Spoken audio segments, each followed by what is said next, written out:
feels like we're going backwards a little bit here. It feels like there's a lack of real confidence in how we're going about our work, what we're doing. Second half performances, there's a pattern emerging. It doesn't matter who we play, what the score is. Second half performances are below par at the minute.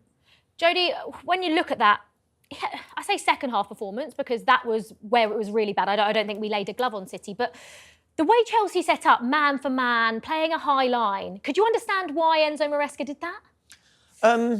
I would have understood it more if we put a little bit more pressure on them higher up the pitch, because if you look at how they played against PSG in the week, PSG were excellent pressing from the front, and a lot of that came from their front three. Where I think our line was probably in a position where it should be if we had a better pressure on the ball, and I don't think we had. We was late getting in people's faces. I thought we was slightly disjointed with the press, which allowed Man City to play their way out of problems far too easily. And then when you do leave that room in behind, it's always going to be a bit of a problem when you've got Haaland that can go in there. And in fairness, we didn't defend that space as well as we have done previously. But I kind of agree with the pair of you going into the game. I felt not confident at all, even though City are where they are and how badly they've been playing this season.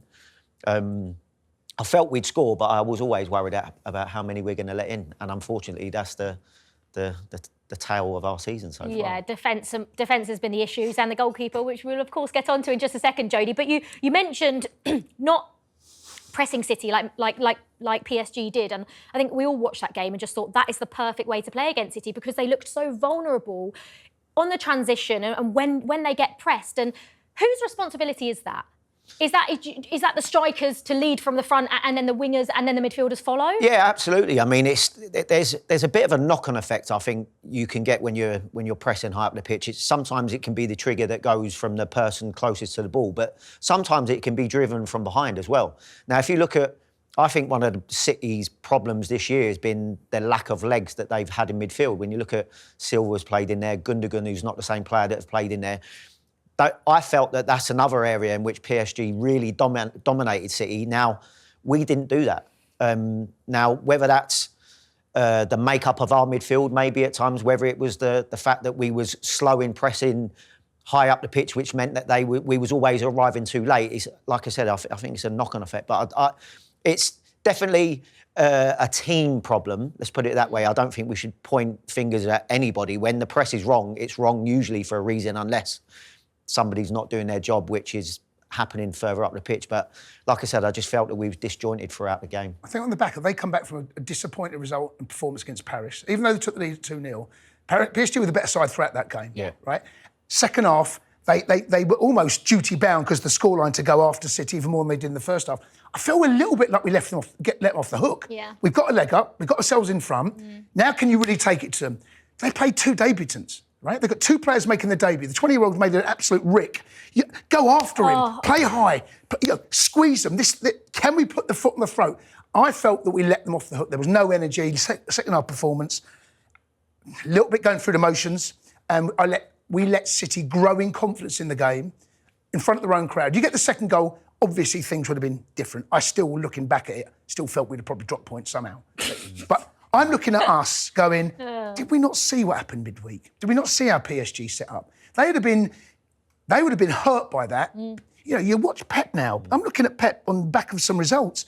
He does look a little bit dumbfounded about what's going on around him. And I felt we made life easy for them. And look, against good players, they can do that. Yeah, I think you're spot on there with the period that we had in the first maybe 15, 20 minutes. That was our opportunity to extend the lead. And I think against teams that are better than us, which City is definitely better than us, if you don't capitalise on those performances when we're talking about the Palmer, can he score or can he square it maybe a little bit better than he did? Those little small details can sometimes add up, and unfortunately, second half they was totally dominant. I mean, that was the big chance there you've spoken about, Jody. When Cole Palmer's running through, obviously it was on his right foot. If that's the other side of the box, he shoots and he probably scores, knowing Cole Palmer. But, Jace, did you think that was the right decision to square it to Jackson? The pass was a little bit overhit, and I've watched this back. We have just actually watched it, but before we've come on air to sort of work out, I think Jackson can take it. I know that the pass is overhit from Palmer, but I think Jackson of the first half of the season could have taken that first time on his left foot, but he went to control it with his right, and the sort of the I think there's so many variables about this, Yeah. right? Scenarios. If it's the other side and Palmer's on his left, Palmer shoots. I don't think he Hindsight's passes a wonderful thing, right? isn't it? And I think if Palmer is on that left-hand side, on his left foot, and passes it to Jackson, I think Jackson's a bit more comfortable taking the shot with his right. Yeah. It's on his left. I don't think the decision to make the pass is necessarily wrong. Yeah. I think the execution of the pass is just slightly off point. And Jackson looks like he's stretching. Could he pull the trigger? There's a gap.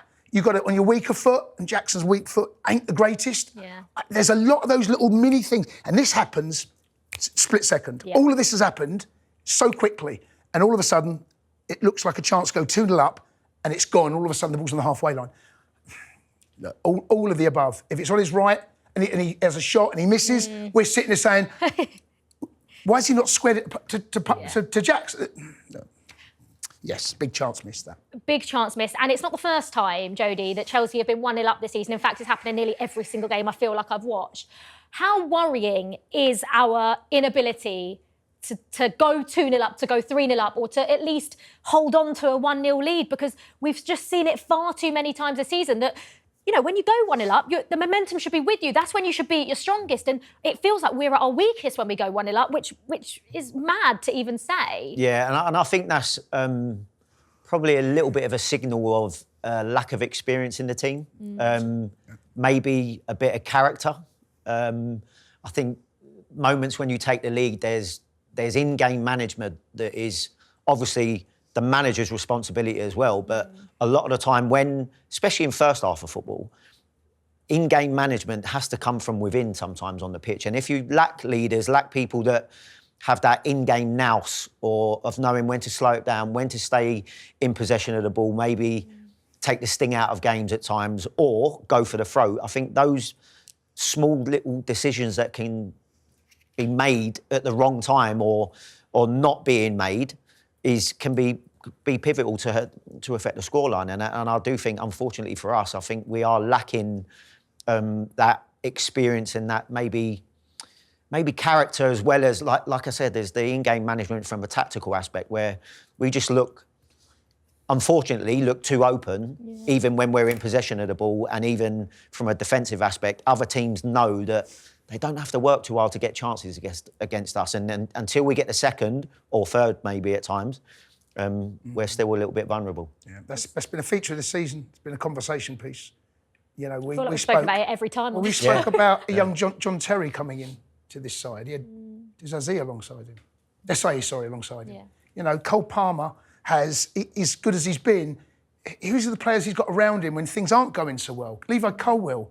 You know, he's playing alongside Fofana. You know, he's playing alongside Chelsea. There's not that old head that where we can look around and say, how do we manage the next 10 minutes? How do we get through this? And they're learning on the job. In 5 years' time, we may look back and go, well, that was what an education that was. But, I mean, you were in that team when John Terry played with... I mean, unfortunately, you can get different types of players where I think you can still be a top player, but doesn't really influence a lot of the players around him, where you can have the real elite players, I think, are still a top player for themselves individually, but also have the ability to influence players around them. Yeah. And I don't think we've got enough of them.